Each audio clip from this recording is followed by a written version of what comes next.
सम्मानित साथियों, बहन रीतू के धरने का ये शायद आज 50वां दिन है।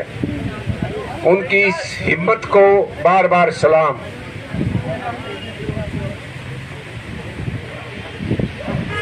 इस समय देश के जो हालात हैं बहुत ही शोचनीय हैं।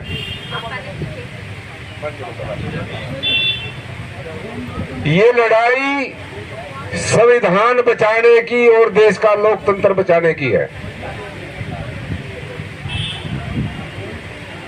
पूरे देश की पूरी संवैधानिक संस्थाओं पे आरएसएस ने कब्जा कर लिया है और उसका सबूत 28 मई को आप लोगों के सामने है, जो सिंघोल रखा गया है। सिंघोल का मतलब होता है राजदंड। और अब भी अगर आप लोग किसी भुलावे में रहे तो भाई आप लोगों की समझदारी है ये। 28 मई क्यों चुनी? नई संसद का उद्घाटन में 14 अप्रैल भी चुन सकते थे, 2 अक्टूबर भी चुन सकते थे, 15 अगस्त भी चुन सकते थे, 26 जनवरी भी चुन सकते थे।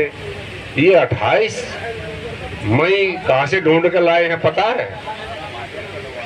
वो 28 मई सावरकर की 140वीं जयंती थी। जो माफी वीर कहलाए, इन्होंने सावरकर पसंद है, इन्होंने गोलवलकर पसंद है, इन्होंने मनुस्मृति पसंद है, बंच ऑफ थोक पसंद है। ये 2 विचारधाराओं की लड़ाई है। एक अम्बेडकरवादी विचारधारा जो स्वतंत्रता, समानता, बंधुता, भाईचारे की है। दूसरी विचारधारा है कि कुछ मुट्ठी भर लोग ही हर जगह काबिज रहे। ये 90% लोग इस वक्त बिल्कुल गुलामी की दिशा में हैं। और जिस दिन से ये कहा था हमारे माननीय प्रधानमंत्री जी ने कि मेरे दलित भाइयों को मत मारो, मुझे गोली मार दो, उस दिन के बाद से आपके अत्याचार बढ़ गए। तो हाथरस कांड हो, इंदर मेघवाल हो, जितेंद्र मेघवाल हो, सत्ता चाहे कांग्रेस की है, चाहे बीजेपी की है, और चाहे यहाँ हमारे लाला जी की भी है दिल्ली में। सत्ता में आने से पहले ये बड़े बाबा साहब के भगत बनते थे। 14 अप्रैल 2016 को इन्होंने वहां बाबा साहब की जयंती मनाई थी तालकटोरा स्टेडियम में, तो उसमें मैं गया था। तो केजरीवाल जी का जो भाषण है वो आज भी यूट्यूब पे बड़ा सराहनीय है। मैंने भी सोचा था कि भाई ये आदमी बाबा साहब का सच्चा सिपाही है, और उन्हें कहा था कि हम स्कूलों में संविधान पढ़ाएंगे और दिल्ली की जनता को एक संविधान की किताब, जीवनी, और उसकी भगत सिंह की जीवनी और संविधान घर घर पहुंचाएंगे। वो आधा पता नहीं भूल गए केजरीवाल जी। निशान ले लिया झाड़ू का, और एक सफाई कर्मचारी ना पक्का किया ना को भर्ती किया। और ऐसे ही 14 में जैसे ही मोदी जी आए थे उन्होंने भी झाड़ू उठाया था, सफाई अभियान, वो अपना फोटो करा के अपने दूर हुई। तो ये हमारे 131 जो बैठे हैं दलाल पार्लियामेंट में, ये उनकी गलती है। उन्होंने लुटवाया हमारा सब कुछ। आरक्षण हमारा खत्म, नौकरी हमारी खत्म। और चाहे कोई आईएएस है, चाहे आईपीएस है, पीसीएस है, पूरे भारत में जो सरकारी नौकरी में सब प्रताड़ित हो रहे हैं। उनकी विचारधारा देखी जा रही है कि किस विचारधारा के लोग हैं। अभी तो एक मंत्री का यूपी से जो ना स्टेटमेंट भी आया था कि वो पिछली सरकार ने जो ठेके में भर्ती कर रखी है, इनको सबको निकाल दो और जो आरएसएस की विचारधारा के हैं उनकी जगह उनको भर दो। ये आरएसएस बिल्कुल उग्रवादी संगठन है। इसकी स्थापना 1925 में हुई थी। बाबा साहब ने समता सैनिक दल की स्थापना 1924 में की थी, और उसकी नकल करके इन्होंने जनसंघ बनाया जो आज आरएसएस है। उसका रजिस्ट्रेशन नहीं है।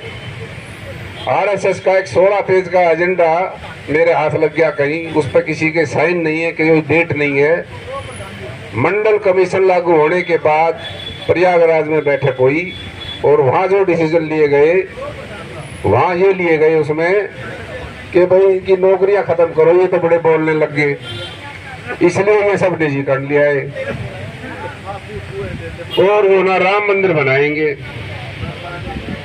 और ऐसा राम मंदिर हर स्टेट में बनेगा। अब आप जरा देखिए, 13 अगस्त 1990 को जैसे ही मंडल कमीशन की रिपोर्ट लागू हुई तो आडवाणी जी 25 सितंबर 1990 को सोमनाथ से रथ यात्रा लेकर चल पड़े कि रामलला हम आएंगे और वो मंदिर वहीं बनाएंगे। उसके बाद ये इनका एजेंडा आया और उस रथ यात्रा का अंजाम कहाँ हुआ आप सोचो। 6 दिसंबर 1992 को बाबरी मस्जिद को शहीद करके उस यात्रा का समापन हुआ। अब आप सोचोगे भाई बीच में बकवास थोड़ी सी कम करें या तो मैं बोलना बंद कर देता हूँ। 6 दिसंबर 1992 को ही बाबरी मस्जिद क्यों तोड़ी भाई? एक दिन आज्ञा कर लेते, 2 दिन पीछे तोड़ लेते। उनका निशाना ही बाबा साहब की विचारधारा है। 6 दिसंबर 1992 इसलिए 6 दिसंबर चुना क्योंकि 6 दिसंबर बाबा साहब का महापरिनिर्वाण दिवस होता है। आगे समझ में। 28/11/2008 का बम्बई अटैक याद करो। ये प्रज्ञा ठाकुर और वो कर्नल पुरोहित वगैरह ये बम ब्लास्ट के मुलजिम थे और जो उसमें शहीद हुए थे हमारे हेमंत करकरे IPS अफसर, वो SIT टीम के हेड थे। उन्होंने इनको गिरफ्तार किया था, प्रज्ञा ठाकुर वगैरह को, जो आज मोदी जी कहते हैं कि मैं दिल से माफ नहीं करूंगा, जो भोपाल से MP है। ये भी जो है प्रायोजित हमला था RSS के द्वारा। हेमंत करकरे को मारना था। हेमंत करकरे को मारने के लिए कितने लोगों को मरवा दिया। ये भारत जलाओ पार्टी है, इनका रिकॉर्ड देख लो। गोधरा जलाया, अब मेवात जलाया। ये तो शुक्र है हमारे खाप पंचायतों को थोड़ी समझ में आ गई।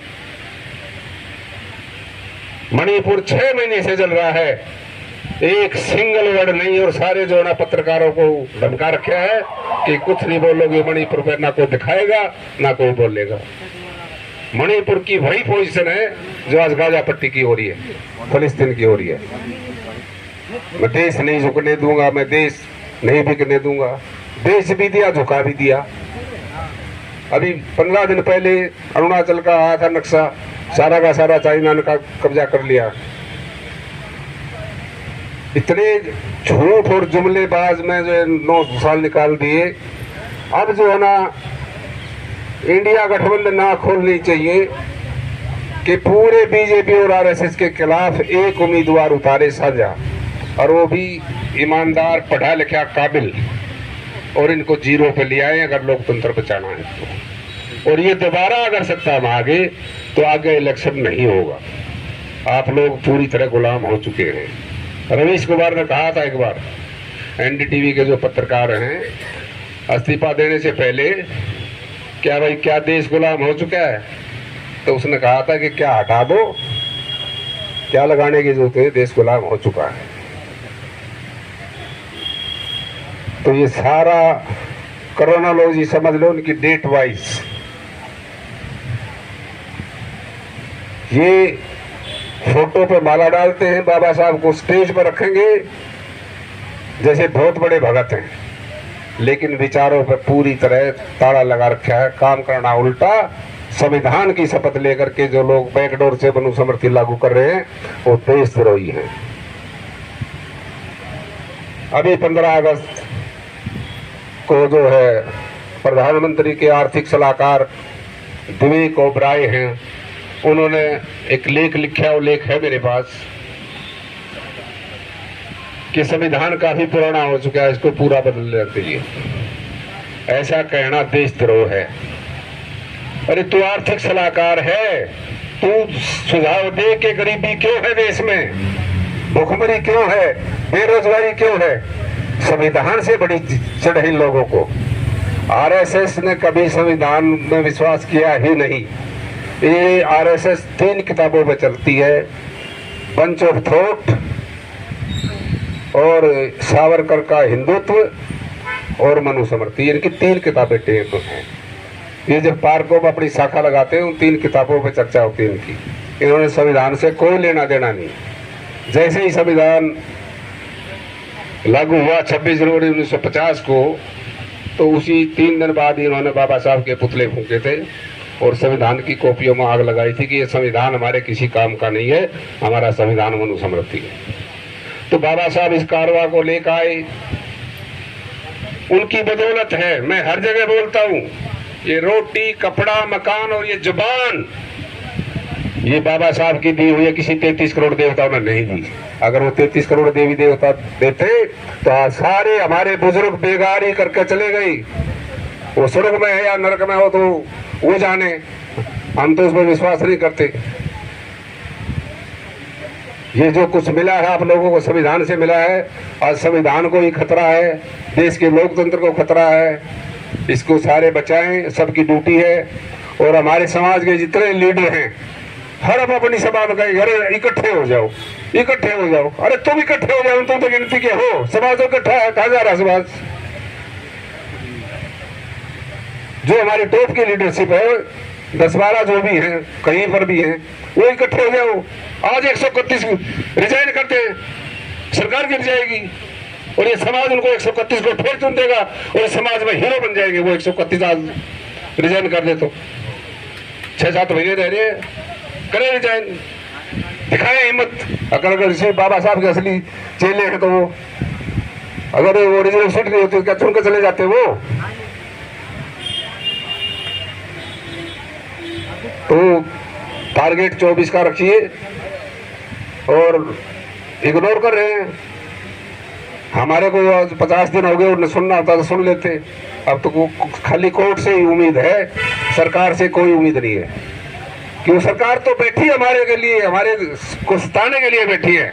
हर जगह किसी भी सीट पे है पूरे भारत में, वो हमारा कोई काम करके राजी नहीं है। हमारी FIR लिख कर राजी नहीं है कोई पूरे थानों में। उन्हें कास्ट का पता लग जाए, बैठ जा पीछे जा, थानेदार जा रहा बाहर घूमने। तो भैया ये हालात हैं। हो सकता है मेरी बात किसी ने बुरी लगी हो तो उसके लिए माफी चाहता हूँ। धन्यवाद, आपने सुना, समय दिया, बहुत बहुत धन्यवाद।